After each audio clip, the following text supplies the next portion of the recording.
So I'm joining you today from Deddington, which is a really beautiful village, and that is a problem because whenever we try and capture beauty, what happens? Well, we can get stuck in our heads trying to capture exactly what we see, which isn't always possible. When we see something beautiful, we can get almost stunned by it. We stop thinking because art is actually all about decisions. And if we stop thinking about what we're doing and we just try and recreate the world on our page, we'll probably fail, or we'll spend an inordinate amount of time doing it. So this is my viewpoint, and why do I think this is so interesting? Well, there's lots of natural beauty in all of these textures. There's lots of interest in all these details working along the front. The colours are okay, not super exciting, and I really like the relationships. You've got this shape here of this roof overlapping with this roof, overlapping with these two sides of the church, which you can't see. And relationships between shapes are fundamentally one of the things which makes a scene like this so much more interesting than if it was all spaced out. However, if I squint and look at this, what still keeps it interesting when I can't see any of that is the light and the dark. Just look how dramatic that contrast is, and that is what we're going to try and capture today. So let's just finish getting ready our stuff. I've got my Etcher slate bag today, as well as a Meaden pad. So it's Meaden watercolour paper, 10 by 7 inches, and a lot of my normal supplies. Now, accompanying this video is a blog post, which you can find linked down below, which will also tell you all the supplies I'm using, which are also linked on my website. There's a reference photo there and a kind of step-by-step guide, so you can understand all the processes which went into this sketch today. As you can see, I've got the scene up on the top left, and I'm just sat on a little step at the side of the road. And I really do have this plan to simplify this complicated and changing scene. It's quite late in the evening here. It's actually getting on towards 8 p.m. So the light is coming down and those shadows that I want to capture are changing really quickly, which means taking a fun and agile approach to the lines. You can see so far this has all been a continuous line sketch, and it will continue much like that. Not entirely, but a lot like that. And I'm just really seeking to capture the big shapes, breaking down all those overlapping shapes that I talked about at the beginning, finding the squares, the triangles, finding the little rectangles which form up these buttresses at the side of the church. And things aren't going to be perfect. You can probably tell some of the proportions are off, for example. That is the nature of sketching quickly and outside. But by the end, you'll see that it just isn't important. It has its own character, its own fun, because of those little changes which I've made on purpose, in some cases, more often or not, by accident. Then, having captured what I think is the key part of the scene, I want to capture the relationships. Talks about how the overlapping shapes are important to me. So we then go looking for those. And the overlapping shapes are things like how the two roofs interact, how the roofs actually interact with the surrounding buildings as well. And later we'll also find interacting shapes with the boldness of the shadows as well. All the time keeping that line loopy, continuous, scratchy, having some character in and of itself as well. Because that essentially will just make your sketch interesting. What I'm not trying to do is make it scribbly. So you'll see I often go quickly and then I pause and I have a little think. I don't have to move my pen. I can lift my pen up as well. And it's that aim for a bit of economy of line that kind of helps the scene come together without it being excessive, or at least excessive for my tastes. It's really important to remember we're all individuals, so some people will find that I'm not putting enough down and others will find that it's just ridiculous, it's too scribbly, and that's fine. That's the joy of these things. All I'm trying to do is show you how I enjoy myself and hopefully give you a bit of confidence to go out and do the same, because that's what sketching outside is all about, enjoying yourself. Like that, basically got the big shapes down. And I want to just start suggesting tiny bits of shadow perhaps. by building up some boldness to some of the lines. Tiny bits of correcting of shapes, again, by adding slightly bolder lines in places. Finding tiny shapes, little details, things like those spires on top of the church, things like the textures of the roof, perhaps even a few windows, which somehow got forgotten in my first run through. And that's okay. That's why we keep things light at the beginning, so we can come back, add a little bit more as we go through the whole sketching process, as we continue. And sometimes you don't want to draw all the windows in. So actually leaving some till a bit later will let you understand the balance in your image and whether you need every single window or not. And you can see, for example, this house on the left, which I'm just adding some of the sort of suggestion of details in the front.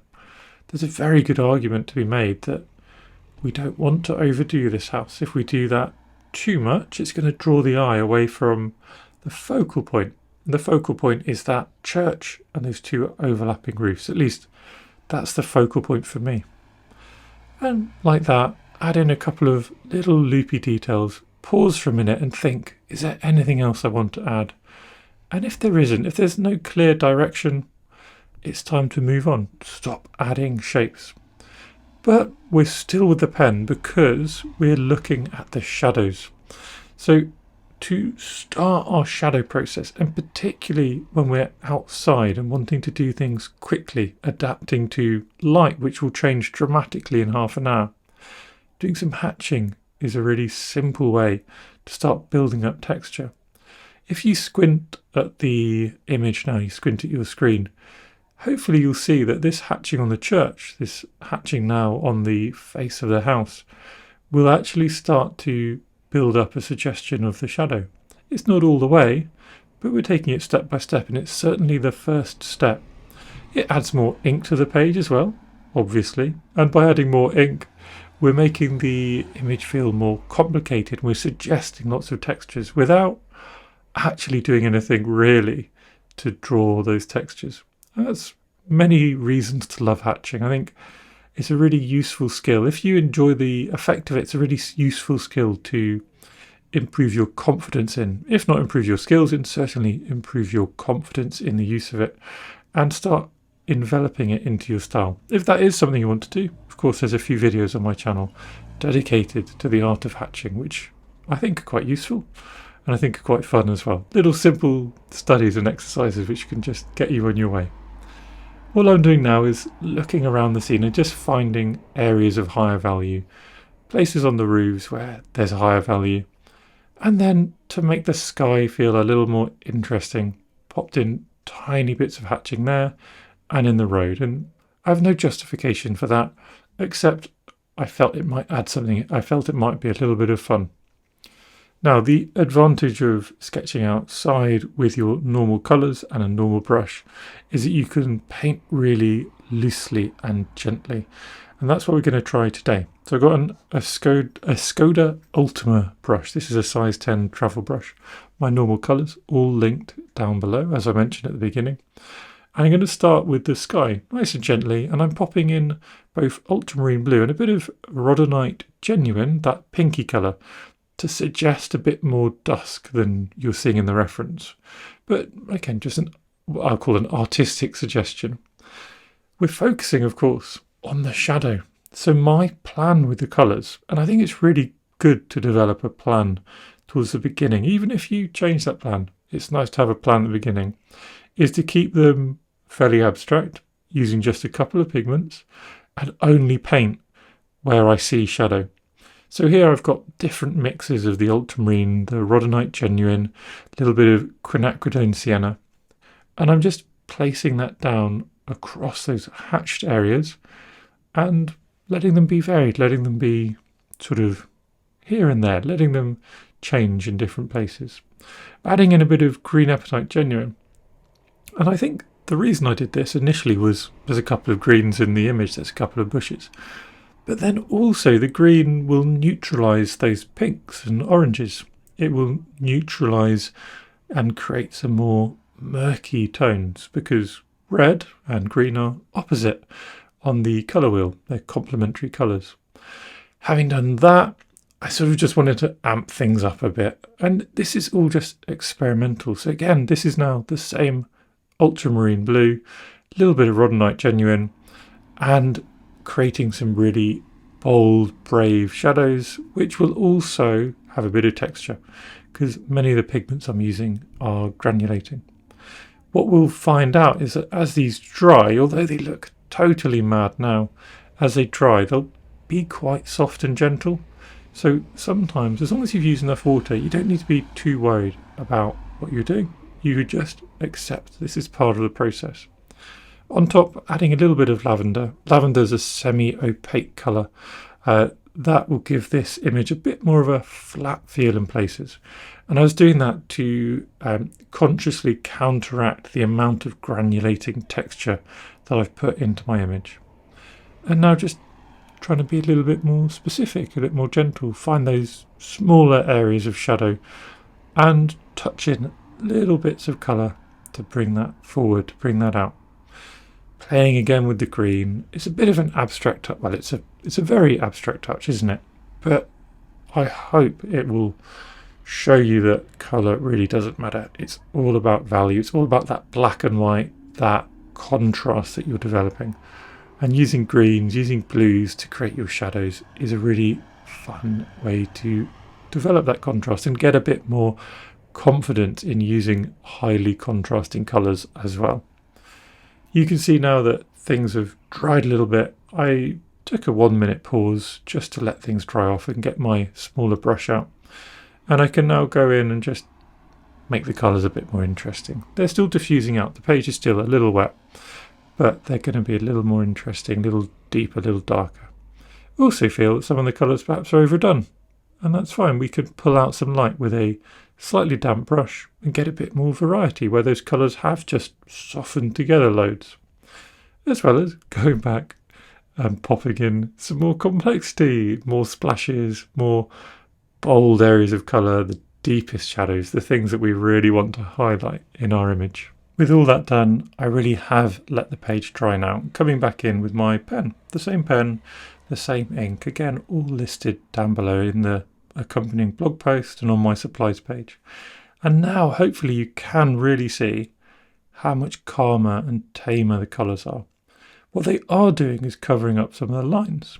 And when we paint and sketch quickly, I do find coming back in, providing a little bit of extra structure with some bold lines can help your image to pop and regain that structure. And that's what I'm doing. I often call this restructuring for that very purpose. Coming back in with the ink and refining those initial shapes. Maybe moving some of the shapes around if they weren't quite right the first time, or if something has happened with the watercolour which just makes us feel that it would make more sense, be more artistically valid to move a shape, for example. So it's important at this point to be fluid in your approach, both accepting the mistakes which have happened before, accepting the changes perhaps that happen in the scene in front of you, and accepting that your watercolours have a mind of their own, and as much as you might want them to do something today, they might want to do something else. But our pen coming back is a great way to just accept and respond to that. Just as we hatched at the beginning, we can hatch at the end. And you'll notice this hatching is naturally a lot darker. That's because the watercolour on the page just always makes our ink a little bolder, the lines a little bolder. So we need to be careful applying hatching after, we need to be careful applying lines after. But equally, it can give you a real punch of contrast, which can really bring about a lovely suggestion of that light and dark, which is, after all, the whole purpose of the sketch that we're trying out today. Moving around as well as hatching, you can also blot in areas. You can provide real punchy blacks just to lift that feeling of contrast again, to lift that feeling of light and dark. And we can do this with reference to our image or with reference to whatever we feel would be beneficial to the painting, the sketch that we've created. So, does it look like the scene? No. Are the colours accurate? No. Are the proportions there? Maybe. Was it fun? And did I learn something? Absolutely. And that is the point of this video.